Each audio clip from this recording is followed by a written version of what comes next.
प्रिय भक्तों, आज के इस पावन कथा में हम श्री कृष्ण के जन्म की दिव्य बेला से लेकर गोकुल की गलियों में बिखरी उनकी नटखट हंसी, यमुना तट की माखन चोरी, बंसी की मधुर तान और अंत में कंस के अहंकार के विनाश तक की अद्भुत यात्रा करेंगे।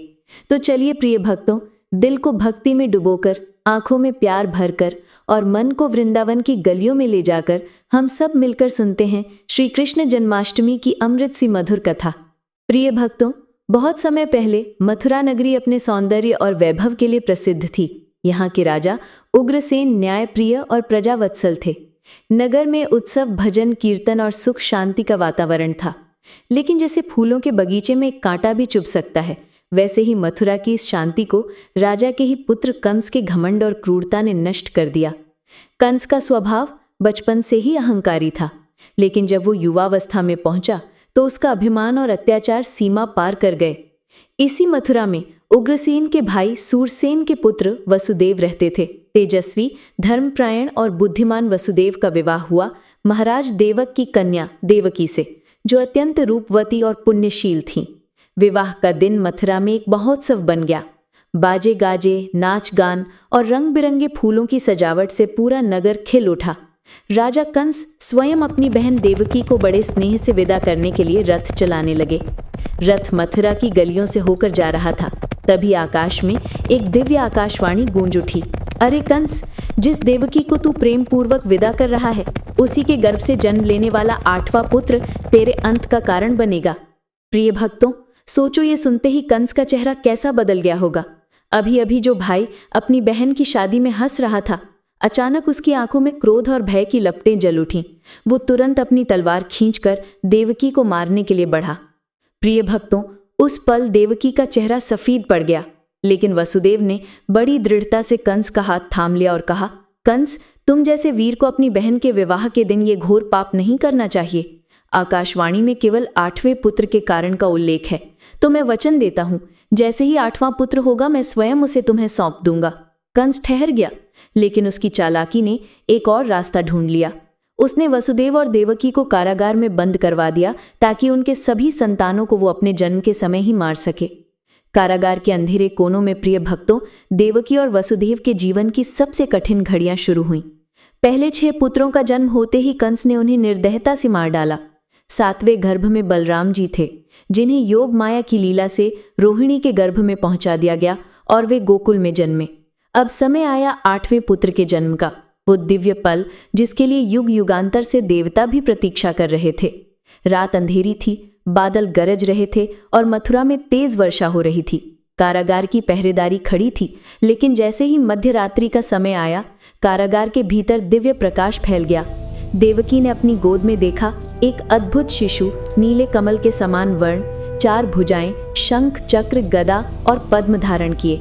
वसुदेव और देवकी ने हाथ जोड़कर उनके दर्शन किए।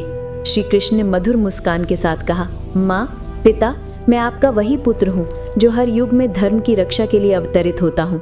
इस बार मैंने कंस के अत्याचार का अंत करने के लिए जन्म लिया है, लेकिन अभी मेरा पालन गोकुल में नंद यशोदा के यहाँ होना चाहिए। मुझे वहाँ पहुँचा दो और उनके यहाँ जन्मी कन्या को यहाँ ले आओ। इतना कहकर प्रभु ने अपने बाल लीला रूप धारण कर लिया। कारागार के द्वार स्वयं खुल गए। पहरेदार गहरी नींद में सो गए और वसुदेव ने बाल कृष्ण को टोकरी में रखा। बाहर वर्षा हो रही थी, लेकिन जैसे ही वसुदेव यमुना जी के तट पर पहुंचे, यमुना जी का जल द्वार खोलकर उन्हें मार्ग देने लगी। प्रिय भक्तों, वो दृश्य इतना दिव्य था कि मानो पूरी प्रकृति भी अपने नंदलाल के स्वागत में झूम रही हो। गोकुल पहुंचकर वसुदेव ने नंद यशोदा के पलंग पर सोई नवजात कन्या को उठाया और बाल कृष्ण को वहां छोड़ दिया। फिर वे लौटकर मथुरा आए और कन्या को कारागार में रख दिया। जैसे ही कंस ने ये सुना, वो तुरंत आया और उस कन्या को पकड़कर पत्थर पर पटकने लगा, लेकिन वो कन्या उसके हाथ से छूटकर आकाश में उड़ गई और दिव्य रूप में प्रकट होकर बोली, अरे मूर्ख कंस, तुझे मारने वाला तो पहले ही जन्म ले चुका है और अब सुरक्षित है। कंस का चेहरा डर से पीला पड़ गया। वो समझ गया कि अब उसके अंत की घड़ी निकट आ गई है। प्रिय भक्तों, अब चलो हम मथुरा के अंधेरे और भय से निकलकर उस पावन धरती पर चलते हैं जहां प्रेम, आनंद और भक्ति की बयार बहती है। गोकुल।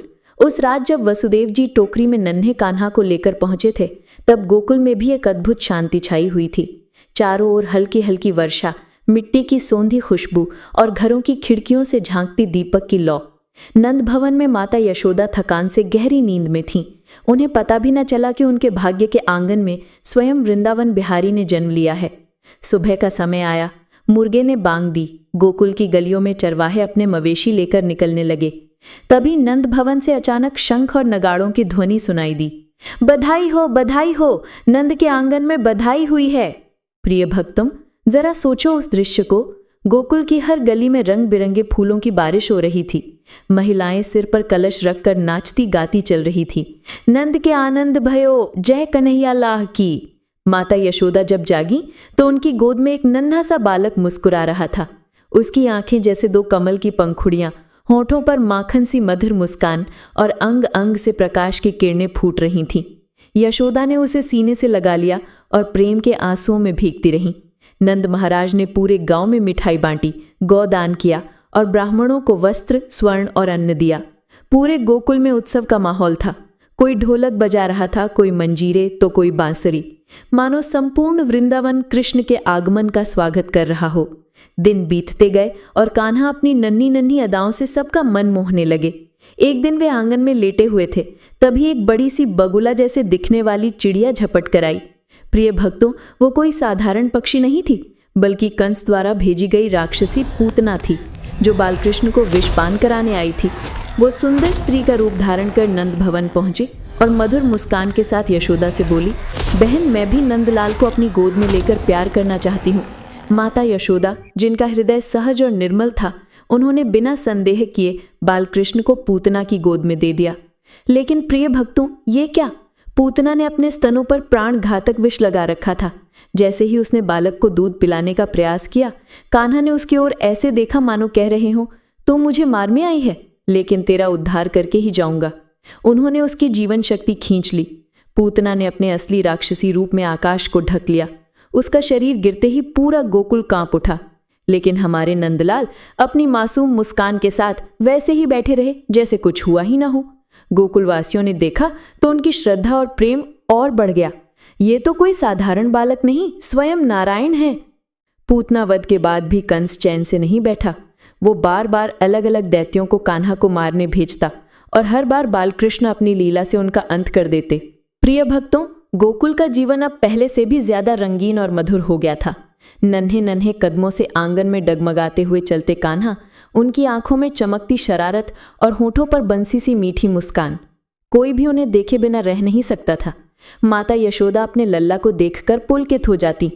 लेकिन प्रिय भक्तों, हमारे नंदलाल थे ही इतने नटखट कि कभी चुपचाप न बैठते। उन्हें सबसे ज्यादा प्रिय था माखन। गोकुल की गोपियां जब अपने घरों में माखन मथती तो कान्हा अपनी टोली लेकर चुपके पहुंच जाते। कभी वे माखन के मटके के नीचे मटकी रखकर चढ़ जाते, कभी अपने छोटे छोटे दोस्तों को कंधे पर बिठाकर ऊपर रखे मटके तक पहुंचते। और जब माखन मिल जाता तो पहले खुद खाते, फिर बांटते और शेष माखन बंदर बिल्लियों को भी दे देते।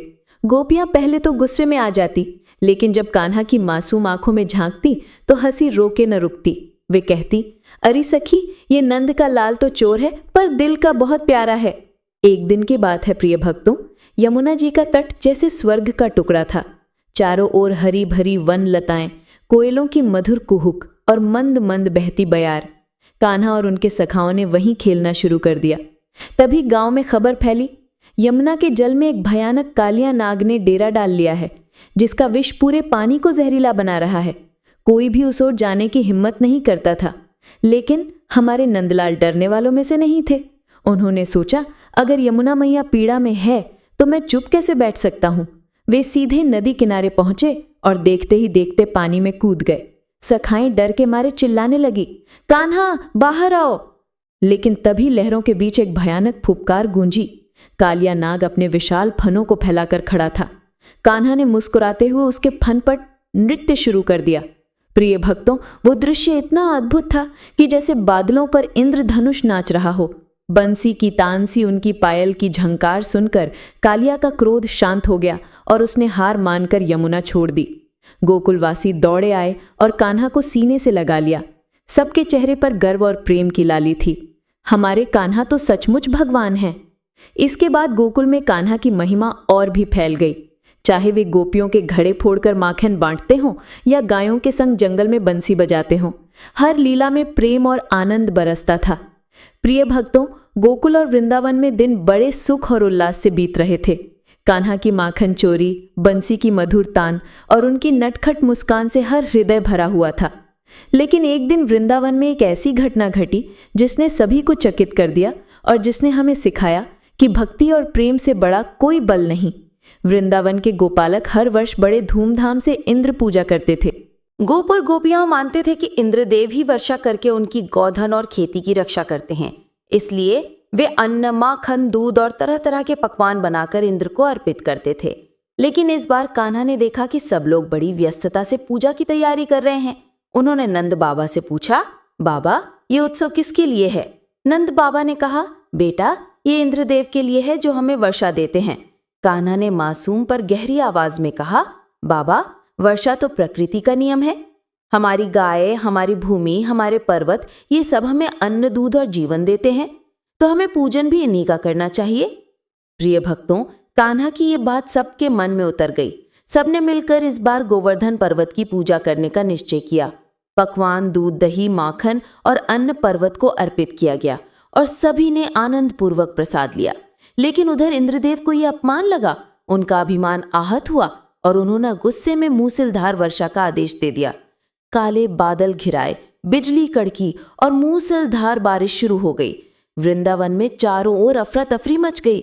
बच्चे, बूढ़े, गौधन सब कांप उठे। तभी प्रिय भक्तों, हमारे नंदलाल वहां पहुंचे। उन्होंने सभी को आश्वासन दिया, डरिए मत, मैं हूं ना। और फिर अपनी छोटी सी कनिष्ठ का उंगली पर पूरे गोवर्धन पर्वत को उठा लिया। गोप, गोपियाओं, गाय सभी उस पर्वत के नीचे आकर सुरक्षित हो गए। 7 दिन तक वर्षा होती रही, लेकिन किसी को एक बूंद भी भीगने ना दी। इंद्र का अभिमान चूर हो गया। वे स्वयं आकर श्री कृष्ण से क्षमा मांगने लगे। कान्हा ने मुस्कुराते हुए कहा, देवता हो या मनुष्य, हम सबको प्रेम और सेवा से जुड़ना चाहिए, ना कि अहंकार से। उस दिन के बाद से वृंदावन में इंद्र की जिहा गोवर्धन पूजा का पर्व मनाया जाने लगा।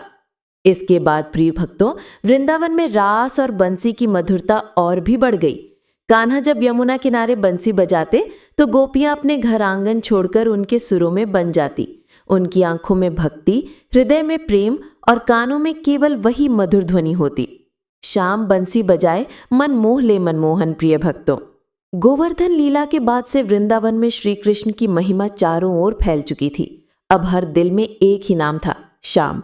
चाहे वो गोप हों, गोपियां हों या वन में चरने वाली गौ माता, सबके मन में नंदलाल ही बसते थे। शरद पूर्णिमा की रात थी। आकाश में चांद अपनी चांदनी से धरती को रजत सी चमक दे रहा था। यमुना का जल उस चांदनी में जैसे दूध सा उज्जवल लग रहा था।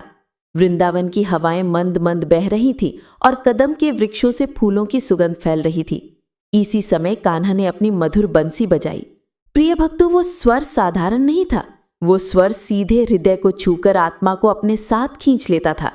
जैसे ही बंसी बजी, वृंदावन की गोपियां सब कुछ छोड़कर दौड़ पड़ी। कोई दूध मथ रही थी, कोई रोटी बेल रही थी, कोई बच्चे को सुला रही थी। सबने अपना अपना काम छोड़ दिया और उस ध्वनि की ओर चल पड़ी। उनके मन में कोई बंधन नहीं, बस प्रेम की डोर थी जो उन्हें खींच रही थी। जब वे यमुना तट पहुंची तो देखा कान्हा मुस्कुराते खड़े हैं। पीतांबर लहराता है, गले में वनमाला है और सिर पर मोर पंख शोभा दे रहा है। उन्होंने गोपियों की ओर देखकर कहा, तुम सब क्यों आई हो? रात का समय है, घर लौट जाओ। लेकिन प्रिय भक्तों, प्रेम का कोई नियम नहीं होता। गोपियों ने हाथ जोड़कर कहा, श्याम, हम आपके बिना कैसे लौट जाएं? आप ही हमारे प्राण हैं। तब कान्हा ने अपने कर कमलों से सभी का हाथ थामा और शुरू हुई वृंदावन की अद्भुत रासलीला। प्रत्येक गोपी को लगा जैसे श्याम सिर्फ उसके साथ हैं। वे वृंदावन के कदम तले नाचते रहे, चांदनी बरसती रही और बंसी की तान में प्रेम और भक्ति का अमृत बहता रहा। ये रास कोई साधारण नृत्य नहीं था, ये आत्मा और परमात्मा का मिलन था। लेकिन प्रिय भक्तों, उधर मथुरा में कंस बेचैन था। उसने बार बार श्री कृष्ण को मारने के लिए असुर भेजे, पर हर बार वे पराजित हुए। अंत में कंस ने अक्रूर जी को भेजा कि वे कृष्ण और बलराम को मथुरा बुला लाएं, जहां वे उन्हें मारने का षड्यंत्र रचेदा। अक्रूर जी जब रथ लेकर गोकुल पहुंचे तो कान्हा बलराम से मिले और उन्हें मथुरा आने का आग्रह किया। गोकुल वासियों के लिए ये खबर भारी थी। सबकी आंखों में आंसू थे। गोपियां बंसी की मधुर तान के बिना वृंदावन की कल्पना भी नहीं कर पा रही थी। लेकिन कान्हा ने उन्हें प्रेम पूर्वक समझाया, प्रिय भक्तों, मैं वादा करता हूं आपका प्रेम मेरे हृदय में सदा रहेगा। मैं सिर्फ एक कार्य पूर्ण करने जा रहा हूं। मथुरा पहुंचकर कंस ने उन्हें धनुर्धर मैदान में बुलाया। पहले दिन उन्होंने मदमस्त हाथी कुवलिया पीड़ का वध किया, फिर पहलवान चानूर और मुश्तिक को परास्त किया। सभा में सभी स्तब्ध थे। दो नन्हे गोपालक इतने वीर कैसे हो सकते हैं? अंत में कान्हा कंस के सिंहासन की ओर बढ़े। सिंहासन कांप उठा। कंस का चेहरा पीला पड़ गया। श्री कृष्ण ने छलांग लगाकर कंस को उसके बालों से पकड़ा और भूमि पर पटक दिया। एक ही क्षण में उसका अंत हो गया। सभा में जय जयकार गूंज उठी, कृष्ण कन्हैया लाल की जय। तो प्रिय भक्तों, जैसे ही कंस का अंत हुआ और धर्म की स्थापना हुई, वृंदावन की हर गली हर कली उस दिन से और भी अधिक प्रेम, भक्ति और खुशियों से भर गई। नंदलाल की माखन चोरी की मीठी यादें, गोपियों के साथ उनकी रासलीला और उनका सरल स्नेहिल रूप हमारे दिलों में सदैव जीवित रहेगा। उनकी लीला हमें सिखाती है कि प्रेम और सत्य की शक्ति से हर बुराई का अंत होता है और जीवन में खुशहाली आती है। आइए हम सब मिलकर इस दिव्य प्रेम और भक्ति के संदेश को अपने हृदय में जगा दें और श्री कृष्ण की तरह प्रेम, साहस और करुणा से अपने जीवन को संवारें। यही हमारे जीवन की सबसे बड़ी पूजा है। तो सखियों, मैं आपकी छोटी बहन रोशनी आज की इस मधुर कथा से विदा लेती हूँ, लेकिन वादा करती हूँ अगली कथा में फिर लौटूंगी एक नई भक्ति की वर्षा के साथ, एक नए आलोक के संग। तब तक आप इसे अपनी सखियों तक जरूर पहुंचाना और हमेशा अपना ख्याल रखना, मुस्कुराती रहना। और हाँ, आने वाली ऐसी ही सुंदर सुंदर कथाओं के लिए चैनल से जुड़ना ना भूलना। आप सभी प्रिय भक्तों पर शिव, पार्वती और लक्ष्मी नारायण की अपार कृपा हमेशा बनी रहे। धन्यवाद।